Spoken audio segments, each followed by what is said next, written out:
Que Dios bendiga al Perporbor, incansable siervo de nuestro Dios Altísimo, que lo mantenga siempre con mucha salud.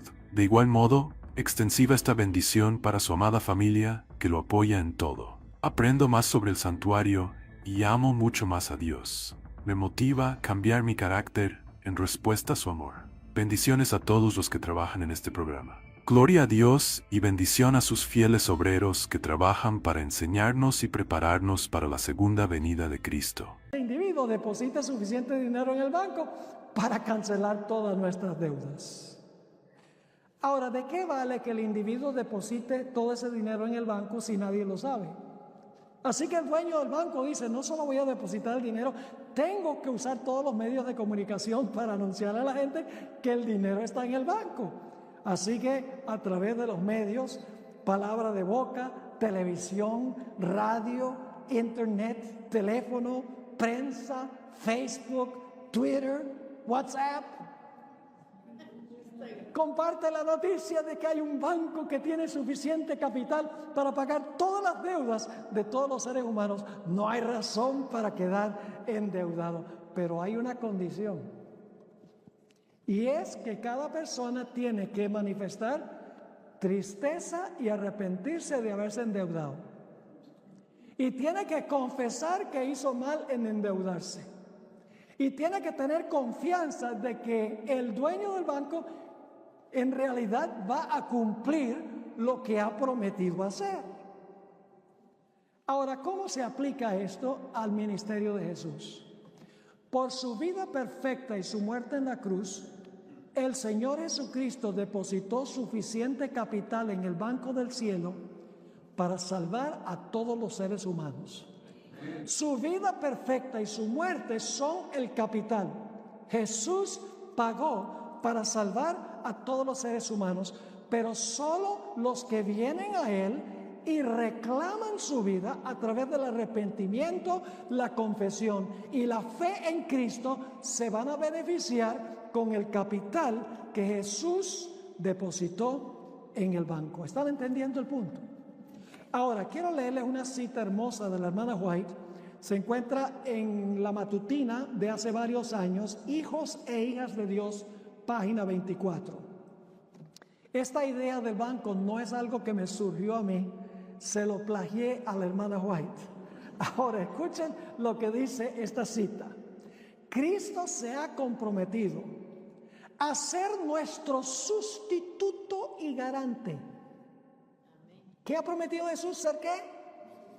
Tomar, ¿qué significa sustituto? Tomar nuestro lugar. Sigue diciendo, y no pasa por alto a nadie. Hay un fondo inagotable de obediencia perfecta que proviene de su obediencia. En el cielo sus méritos, es decir, los de Jesús, su abnegación y sacrificio propio se atesoran como incienso que se ofrece juntamente con las oraciones de su pueblo. Cuando las oraciones sinceras y humildes de los pecadores ascienden al trono de Dios, Cristo mezcla con las oraciones los méritos de su vida de perfecta obediencia. Nuestras oraciones resultan fragantes gracias a este incienso. Cristo se ha comprometido a interceder en nuestro favor y el Padre siempre oye al Hijo. ¡Qué cita tan extraordinaria! Un fondo inagotable en el banco celestial. Y cuando nosotros oramos, Cristo mezcla nuestras oraciones. Señor, estoy arrepentido por mi pecado. Señor, confieso que no merezco sino la muerte, pero yo creo que tú moriste en la cruz, viviste una vida perfecta. Por favor, toma tu manto de justicia, dámelo. Por favor, pon a tu cuenta mis pecados. Y entonces el Señor Jesucristo pone su justicia, pone su vida perfecta en lugar de nuestra vida y somos aceptos en el amado. ¡Qué glorioso! Vamos a anotar lo que dice la Biblia. Primera de Juan, el capítulo 2 y el versículo 1 y 2. Primera de Juan 2 y el versículo 1 y 2. Hermanos y hermanas, yo no tengo ningún derecho de comparecer ante el trono celestial, porque yo soy pecador. Pero a través de los méritos de Cristo, quien es justo y perfecto, Él sí me puede representar. Dice allí en 1 Juan 2, 1 y 2, hijitos míos, estas cosas os escribo para que no pequéis. Y si alguno hubiere pecado, ¿qué tenemos? Abogado tenemos para con el Padre, a Jesucristo el ¿qué? Muy importante eso. Nuestro abogado es el ¿qué? El justo. ¿Qué sucede? Cuando yo cometo pecado, yo oro al Señor, le digo, Señor, estoy arrepentido de mi pecado, confieso que hice mal. Por favor, Señor Jesús, toma tu vida perfecta, pónmela a mi cuenta. Toma tu muerte por el pecado y pónmela a mi cuenta. Yo soy acepto a través de Cristo porque Cristo es justo. Él puede presentar justicia perfecta, yo no la puedo presentar, pero a través de Él, el Padre acepta la vida y la muerte de Cristo como si fuera mi vida, como si fuera mi muerte. Ustedes conocen este texto, Juan 3, 14 al 16, como Moisés levantó la serpiente en el desierto, así es necesario que el Hijo del Hombre sea levantado. Ahora escuchen bien, para que todo aquel que en Él cree no se pierda, mas tenga vida eterna. ¿Recuerdan Juan 3:16? Ahora sigamos leyendo. Porque de tal manera amó Dios al mundo que ha dado a su Hijo unigénito para que ¿qué? Para que todo aquel que en Él cree, que significa que en Él confía, que reclama su justicia, por así decirlo, para que todo aquel que en Él cree no se pierda, mas tenga vida eterna. Es decir, Juan 3:16 es inclusivo y exclusivo. Y ustedes dicen, ¿cómo es eso? ¿Por cuántos hizo Jesús su obra? Porque de tal manera amó Dios al mundo que ha dado a su Hijo unigénito. Pero hay una condición, porque la segunda parte del versículo dice, para que todo aquel que en Él crea, el que reclama su vida perfecta, el que reclama su muerte por el pecado, ese individuo recibe ¿qué cosa? Recibe perdón, es acepto en el amado, y Dios mira a esa persona como si nunca hubiera pecado, porque está mirando la justicia de Cristo, no la justicia del pecador. Ahora, yo mencioné algo que vino un hermano y me preguntó, me dijo, pastor, pero yo escuché que Cristo en la cruz perdonó los pecados de los seres humanos. ¿Saben cuando una persona recibe perdón? Es cuando la persona reclama lo que Cristo hizo, personal e individualmente. Vamos a leer algunos versículos, Hechos 2 y el versículo 38, Hechos 2 y el versículo 38. Y vamos a leerlos con cuidado, porque a veces cuando se hace esta pregunta, aún en iglesias adventistas, cuando yo pregunto, ¿perdonó Cristo los pecados de todos los pecadores en la cruz? Ah, sí, claro que sí, los perdonó. No. Porque el perdón es individual. El perdón no es corpóreo de todo el mundo. El perdón es individual y personal. Y tiene condiciones. Vamos a leer Hechos 2 y el versículo 38. Este es el día del Pentecostés. El apóstol Pedro acaba de predicar un poderoso sermón. Y los que están presentes ahora vienen a Pedro y le dicen, bueno, qué lindo sermón. Ahora, ¿qué tenemos que hacer? Y fíjense lo que dijo Pedro. Pedro les dijo, arrepentíos y bautícese ¿qué?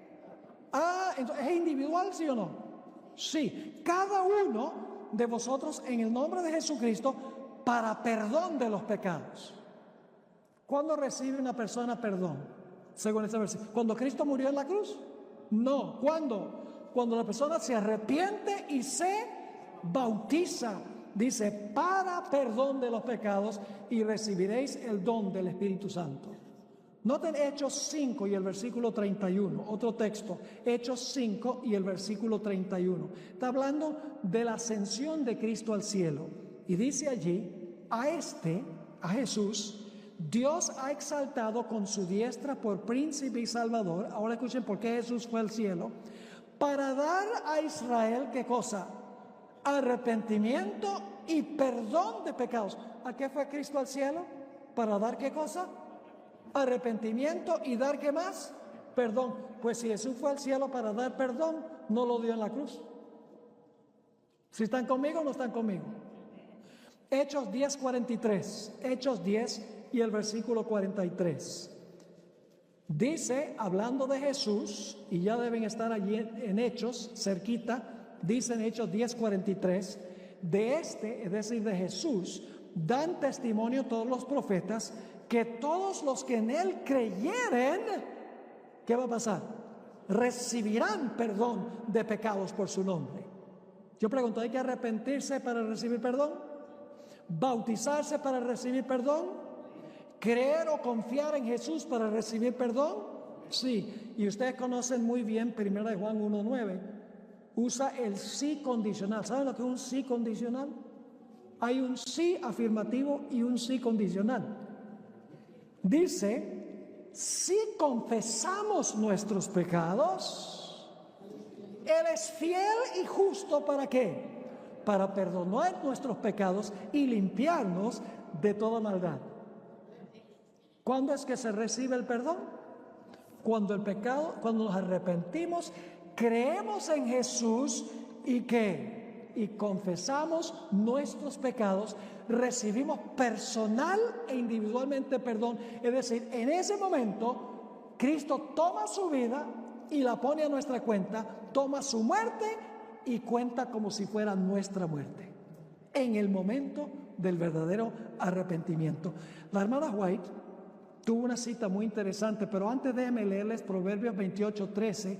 Usted conoce este texto: el que encubre sus pecados no prosperará, más el que los ¿qué? El que los confiesa y se aparta alcanzará ¿qué?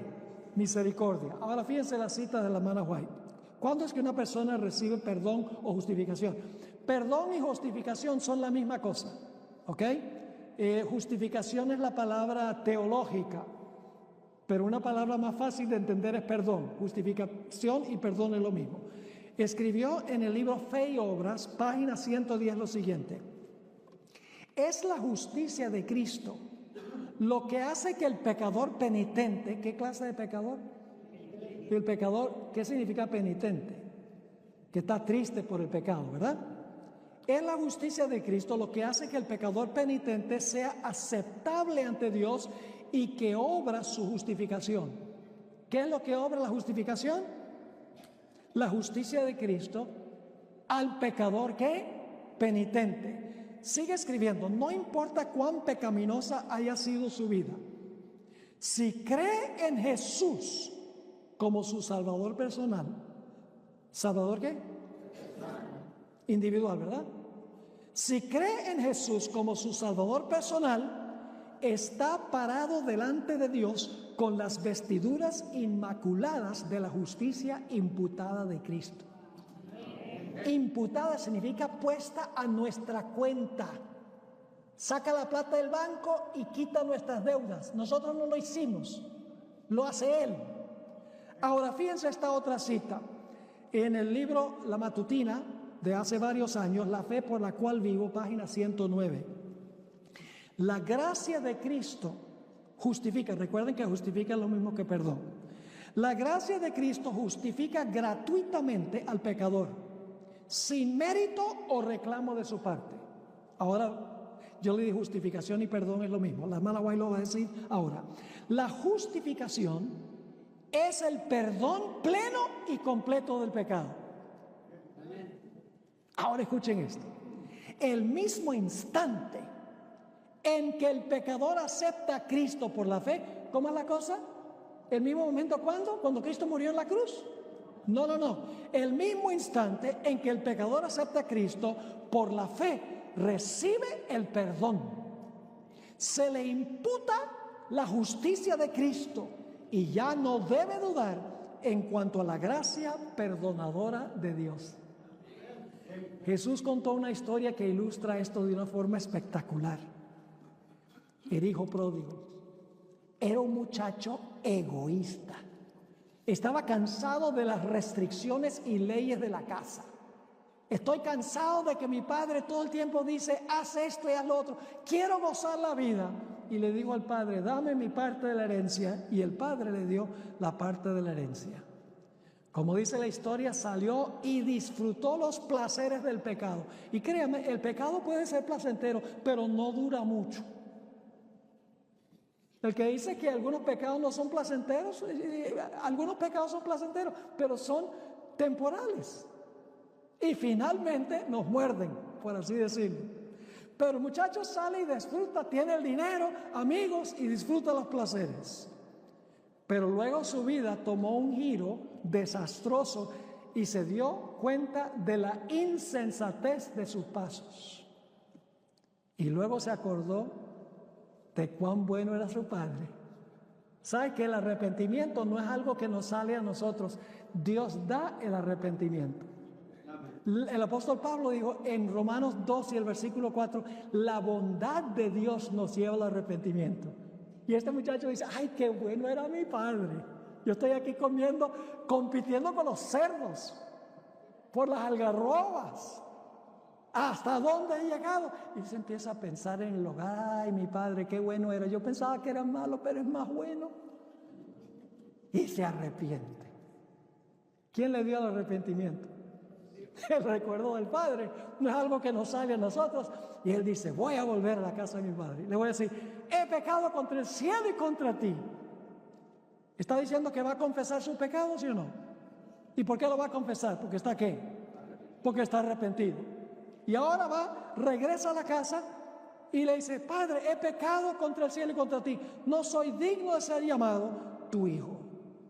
Se ha arrepentido, ha confesado en su pecado y ha concebido de que su padre de pronto lo vaya a ¿qué? Lo vaya a perdonar y a recibir. ¿Cuándo le puso el padre su manto precioso al hijo pródigo? Cuando el hijo se arrepintió, confesó su pecado y regresó a la casa.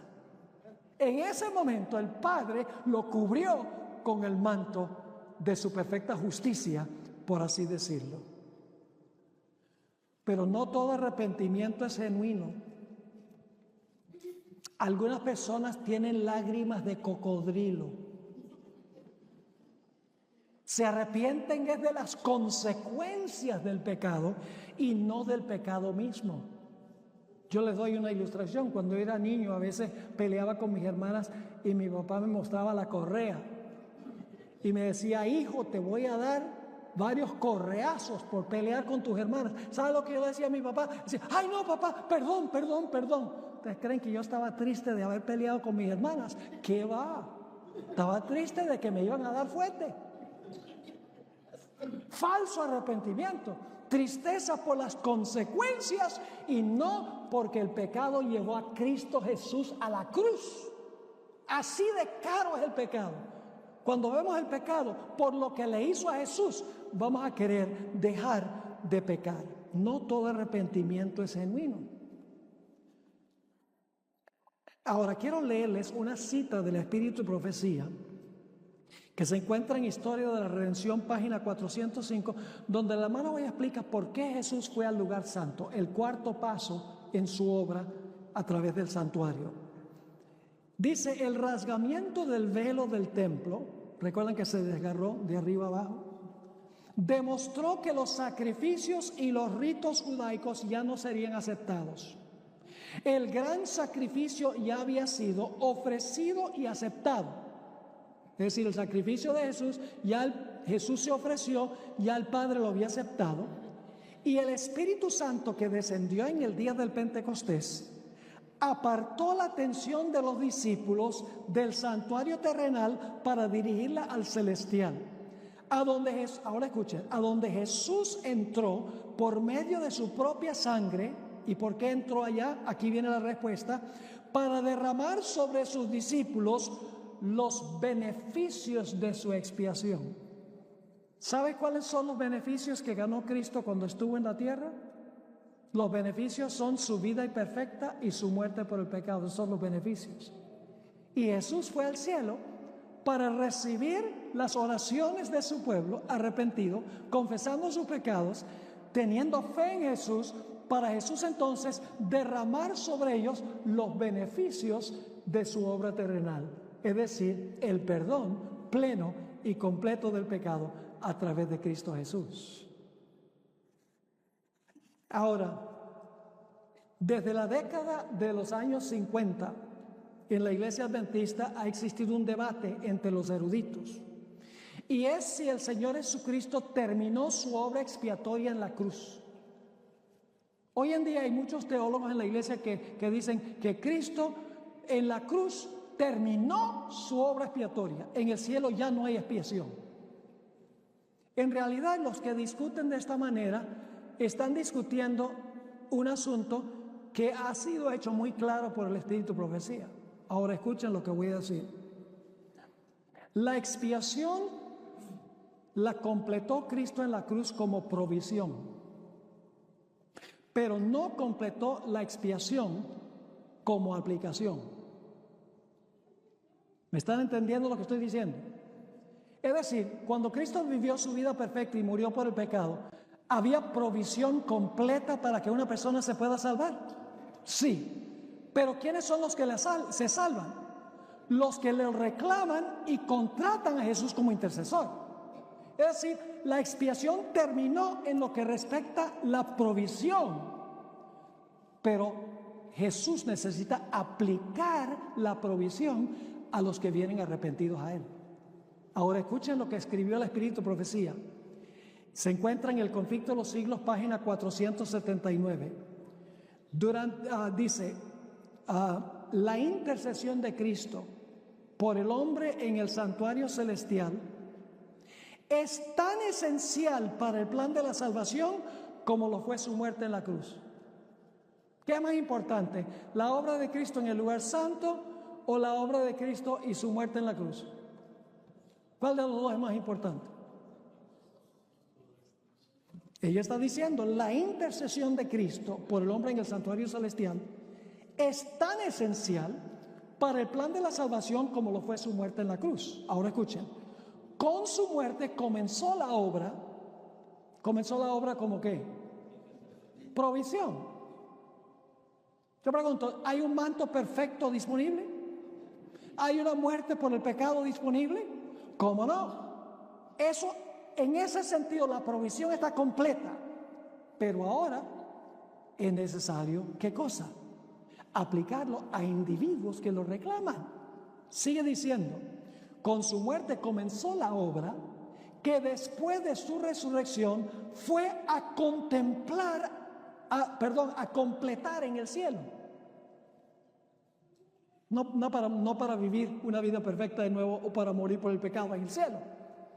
Para aplicarlo a los que vienen a Él arrepentidos. Sigue diciendo, por la fe debemos entrar dentro del velo donde entró por nosotros como precursor Jesús. Debemos venir a Él para reclamar los beneficios de su obra expiatoria. ¿Le está quedando claro? Ahora yo pregunto, ¿qué es más importante? ¿Su vida perfecta, su muerte en la cruz, su resurrección o su intercesión? La mayoría de los cristianos diría la cruz. Sí, la cruz es importante, vital. Sin eso no hay salvación. Pero sin su vida perfecta tampoco hay salvación, porque su sacrificio no hubiera sido acepto. Y Jesús, si vive una vida perfecta y muere por el pecado y queda muerto y no resucita en el lavacro, pues todo el mundo está perdido igual, porque nadie va a aplicar los beneficios de su obra expiatoria en la tierra. ¿Están entendiendo esto? El mundo cristiano es muy restringido en su visión de la salvación. Para ellos la cruz es todo. Y yo no digo que la cruz no sea importante. Ojalá no se estén llevando esa impresión. La cruz es vital, pero su vida perfecta es vital. Su resurrección es vital. Porque como leímos en el apóstol Pablo, 1 Corintios 15, dice que si Jesús no resucitó, todavía estamos en nuestros pecados. Porque fue al cielo para perdonar pecados, poniendo a nuestra cuenta lo que Él ganó mientras estuvo en la tierra. Ahora vamos al quinto paso. Al quinto paso de Jesús a través de su casa del santuario. Ahora, durante toda la dispensación cristiana, el Señor Jesucristo ha estado recibiendo clientes, por así decirlo. Gente que se arrepiente, confiesa sus pecados, tiene fe en que Jesús va a tomar su vida y su muerte y ponerlos a su cuenta. Y el Señor Jesucristo toma esos pecados, los perdona, y ahora ¿dónde coloca Jesús esos pecados? Los coloca en el santuario. Yo pregunto, ¿el pecado contamina? El pecado contamina. Así que si Jesús, cuando nosotros nos arrepentimos, confesamos nuestros pecados, tenemos fe en Jesús, lo contratamos como nuestro intercesor, el Señor Jesucristo ahora toma esos pecados y los mete en el santuario. Yo pregunto, ¿el pecador queda limpio? Sí, el pecador queda limpio. Pero ¿qué pasa con el santuario? El santuario se contamina. ¿Sí me están siguiendo o no? Porque el registro del pecado ¿está dónde? Está en el santuario. Y por lo tanto, en algún momento, ¿qué hay que hacer? Hay que purificar ¿el qué? El santuario. Y escuchen bien, hay una doctrina que es única de la Iglesia Adventista del Séptimo Día, no la tiene ninguna otra iglesia. Y esa doctrina es el santuario, sí, pero es un aspecto específico del santuario. Y es que el juicio ocurre antes de la segunda venida de Jesús. Antes de cerrarse la puerta de la gracia, Cristo ahora va a purificar el santuario, va a sacar del santuario los pecados que entraron allá a través del arrepentimiento y la confesión y la fe en Cristo. Ahora va a sacar los pecados, va a purificar al santuario de los pecados de aquellos que fueron genuinos creyentes, que estaban en verdad tristes del pecado y no solo admitieron su pecado, sino que confesaron su pecado. El versículo clave que usaron los mileritas, hasta 2300 días. Y el santuario será ¿qué? Purificado. Daniel 8 y el versículo 14. Ahora la pregunta clave es, ¿cuáles son los pecados que Cristo durante el juicio va a sacar del santuario?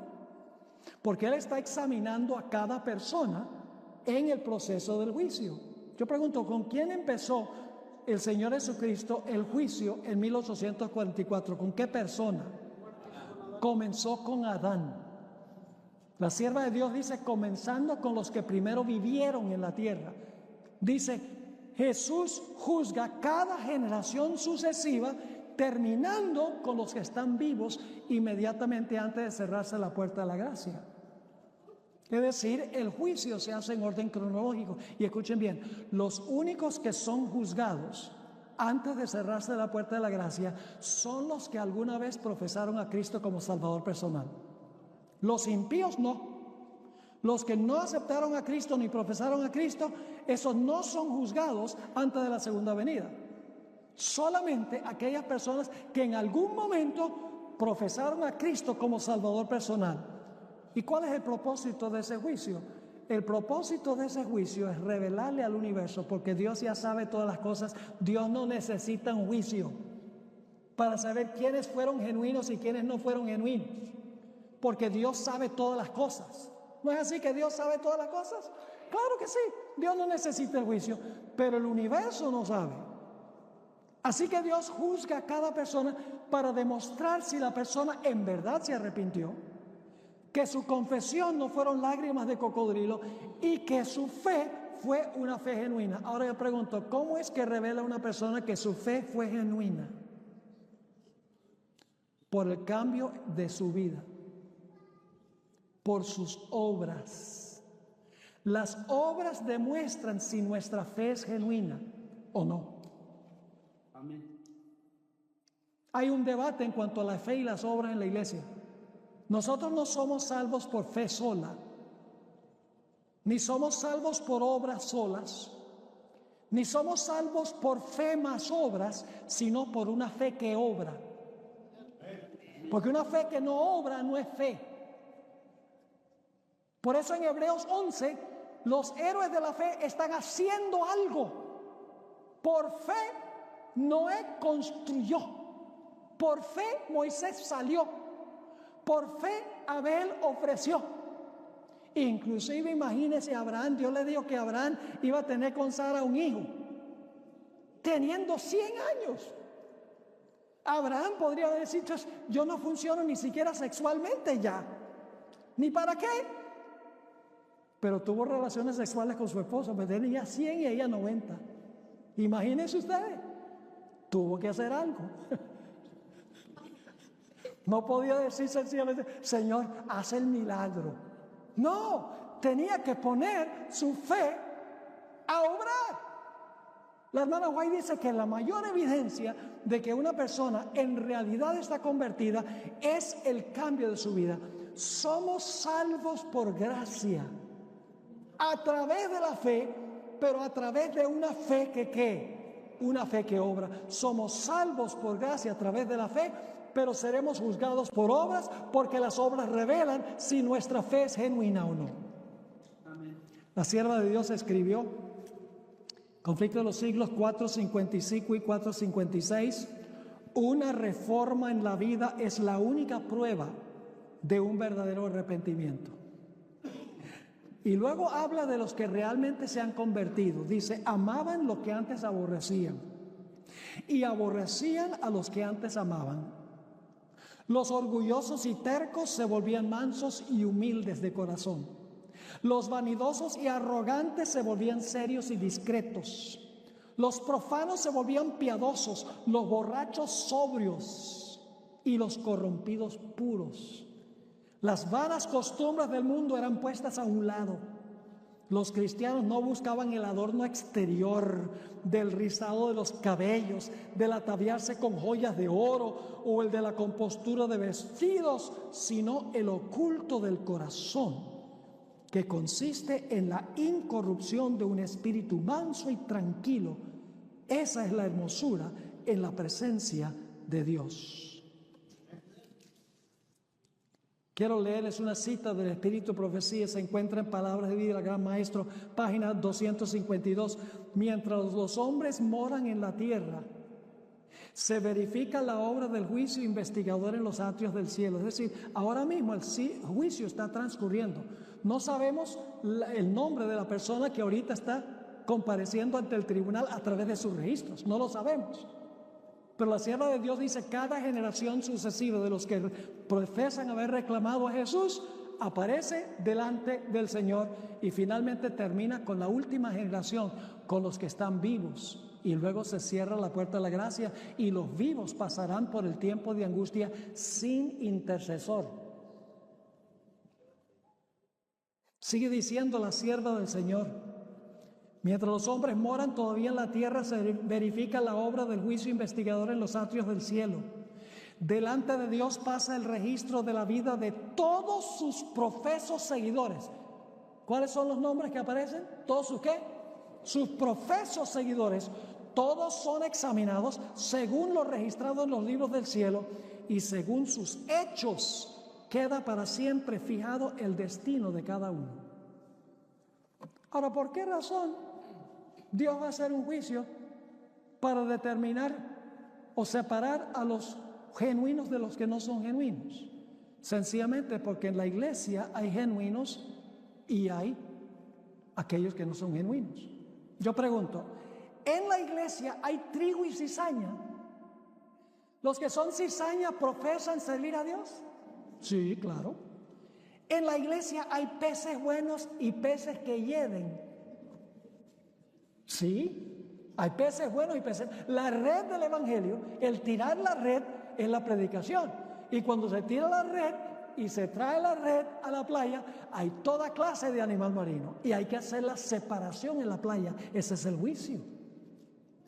En la iglesia hay vírgenes sabias y vírgenes fatuas.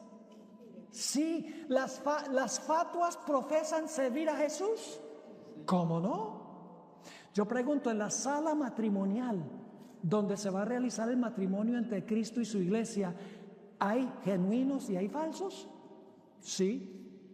¿Ustedes recuerdan la parábola que contó Jesús del hombre que se metió a la boda sin el manto? ¿Recuerdan esa historia? Está en Mateo el capítulo 22. Yo pregunto, ¿eso está describiendo algo que pasa después de la segunda venida de Jesús? ¿Será que después de la segunda venida de Jesús están todos los creyentes allá en el cielo y entonces ahora Jesús sale y dice, vamos a examinar a ver quién entró aquí para ver a quién devolvemos a la tierra? No. El examen de los mantos por el rey que sale a buscar, la palabra theomai en griego, que significa escudriñar. Eso ocurre antes de la segunda venida de Jesús. Se examina el manto. Es decir, cuando el nombre surge, se demuestra en el cielo si la persona tenía en verdad el manto de la justicia de Cristo o no. Yo pregunto, hay personas que dicen Señor, Señor, que Jesús va a decir nunca os conocí. Inclusive gente que hace milagros y da profecías y echa demonios. Jesús va a decir, yo no los conozco a ustedes. En la iglesia hay lobos vestidos de oveja. Oh, claro que sí, Jesús lo dijo. Inclusive hay miembros del clero que la Biblia dice que se disfrazan como ángeles de luz. Sí. El apóstol Pablo dijo que hay personas que tienen apariencia de piedad, pero no tienen el poder de la piedad. Y ahora yo quiero preguntarles, una persona que ha recibido el perdón, ¿se le puede revocar el perdón? En el servicio diario se perdonaba. Dios sencillamente decía, bueno, acepto tu profesión de fe. Pero luego cuando se examina el caso, se sabe si la profesión fue genuina o no. ¿Recuerdan ustedes la historia de los dos deudores? Interesante esa historia. Había un individuo que le debía 10,000 talentos a su señor. Había desfalcado el dinero. Y el Señor le dice, échenlo a la cárcel y quiten todo lo que tiene hasta que pague la deuda. Y este hombre clama y le dice, ay, por favor, dame tiempo que yo te pago. Y su amo le dice, ¿qué vas a estar pagando si no tienes ni siquiera dónde caerte muerto? Pero finalmente clamó tanto que el Señor le dijo, mira, voy a hacer algo. Como has clamado a mí, la deuda queda perdonada, te puedes ir. Wow, yo no tengo que pagar nada, ¿no? Porque clamaste a mí, arrepentido, queda perdonada la deuda. ¡Wow! Sale saltando de alegría. Y cuando sale por la puerta se encuentra un pobre que le debe 100 denarios. Es una deuda considerable, el equivalente de 100 días de trabajo, pero se podía pagar en cuotas. Y lo encuentra y le dice, págame lo que me debes. Y ahora clama a él como él clamó a su amo, a su señor. Le dice, por favor, dame tiempo que yo te pago. Y lo agarra por el cuello y lo empieza a ahorcar. Le dice, págame ya. Pues resulta que los siervos del amo, del rey,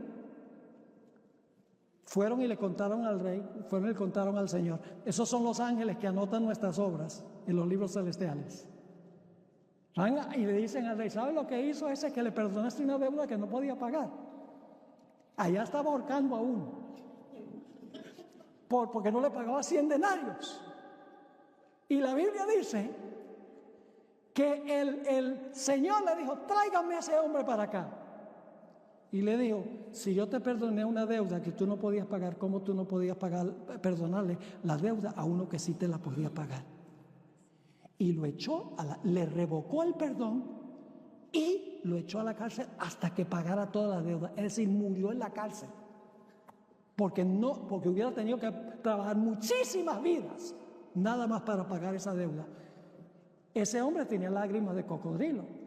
¿Por qué él clamó a su amo? ¿Porque estaba triste de haber desfalcado el dinero? No. Clamó porque lo iban a echar a la cárcel. Y se demostró por la forma, por sus obras, por la forma como trató a sus semejantes. ¿Están entendiendo este asunto? Ahora, vamos al sexto paso. Cuando termine el juicio investigador, Cristo habrá sacado todos los pecados de los verdaderos penitentes, de los creyentes genuinos. Traerá todos esos pecados a la entrada del santuario celestial. Y va a haber alguien aquí en la tierra sobre el cual se le van a colocar todos esos pecados encima, como el originador, el perpetuador y el causante del pecado. ¿Cómo se llama ese? El Antiguo Testamento lo llama el macho cabrío Azazel, que es un símbolo ¿de quién? que es un símbolo de Satanás. Ahora es interesante ver a dónde se presentaba este macho cabrío. Se presentaba en la puerta que dividía al atrio del lugar santo.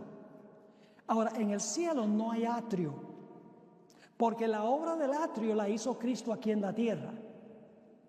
Cristo vivió en nuestro campamento en la tierra, murió en la tierra, resucitó en la tierra, es decir, la obra del campamento y el atrio la desempeñó aquí. Por eso en el cielo no hay atrio.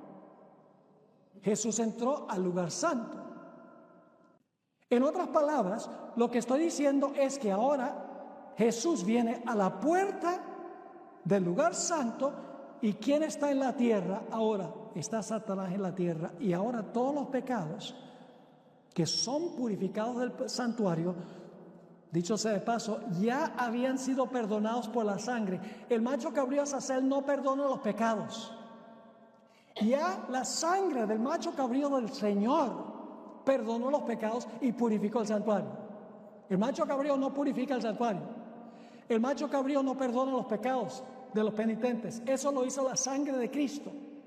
Pero Satanás debe sufrir la pena final, porque él es el causante, el originador y perpetuador del pecado. En Levítico 16 y el versículo 7 dice que se presentaba el macho cabrío en la puerta del tabernáculo. Dice allí: después tomará los dos machos cabríos y los presentará delante de Jehová a la puerta del tabernáculo de reunión. Es decir, en el atrio. ¿Dónde va a estar Satanás cuando se coloquen los pecados sobre él?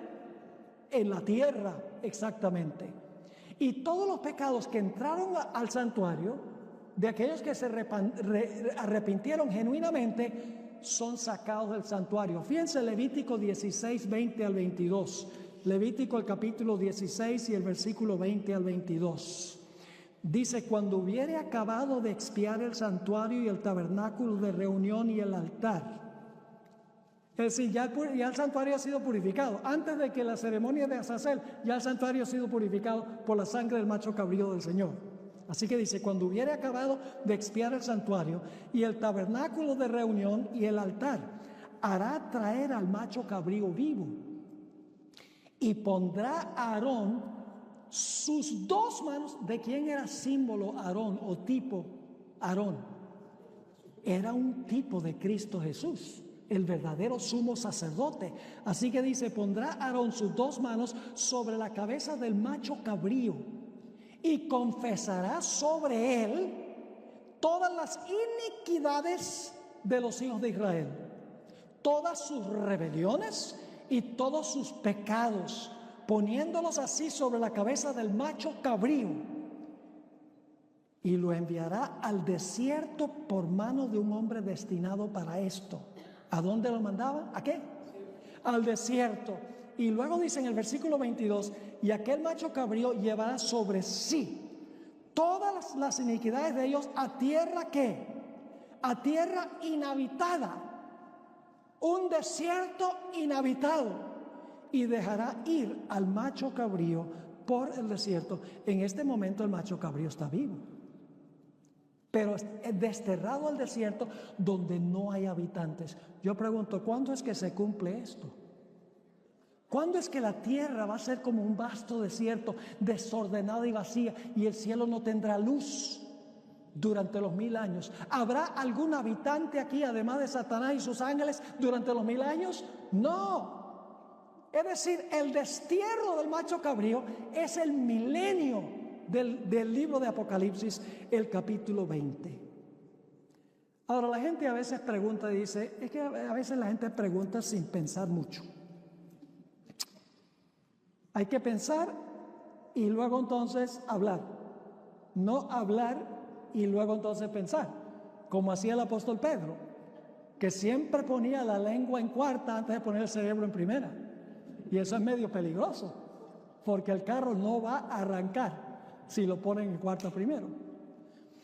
Pero dicen, la iglesia adventista dice que el pecado que nosotros confesamos, que lo mandamos al santuario y se contamina el santuario en el cielo.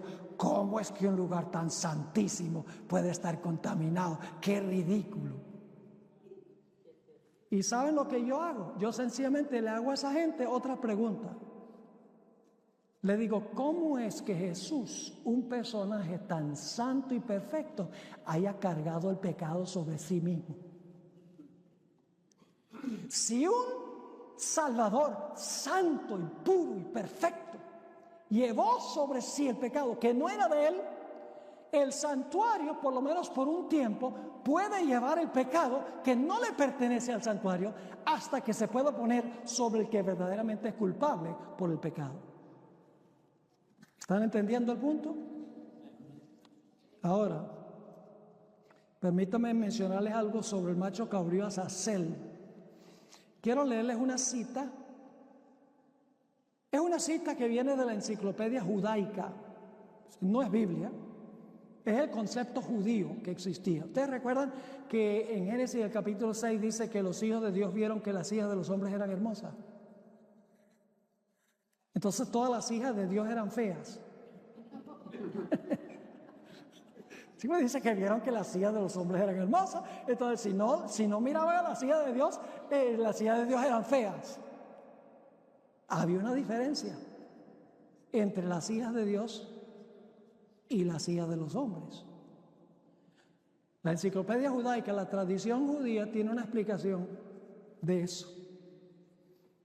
Azazel, dice la enciclopedia judaica, se identifica en el libro de Enoc como el líder de los gigantes rebeldes que vivieron antes del diluvio. Le enseñó al hombre el arte de hacer guerra, de fabricar espadas, cuchillos, escudos y corazas. Y le enseñó a las mujeres el arte de seducir por medio de la ornamentación del cuerpo, el teñir del cabello, el pintarse el rostro y las cejas.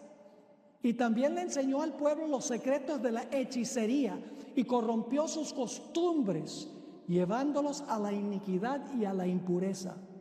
Finalmente Dios le mandó al ángel Rafael que lo atara y encadenara a las rocas ásperas y escarpadas del Duduel, a donde ha de habitar en tinieblas totales hasta el gran día del juicio, cuando será echado al fuego para consumirse para siempre.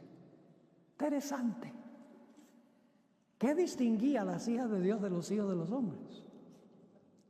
El adorno externo. Y algunos dicen, bueno, eso es Antiguo Testamento. Tanto Pedro como Pablo en el Nuevo Testamento dicen que el adorno no debe ser externo. El adorno debe ser interno. Y déjeme decir, no se aplica solo a las mujeres, sino a los hombres vanidosos también.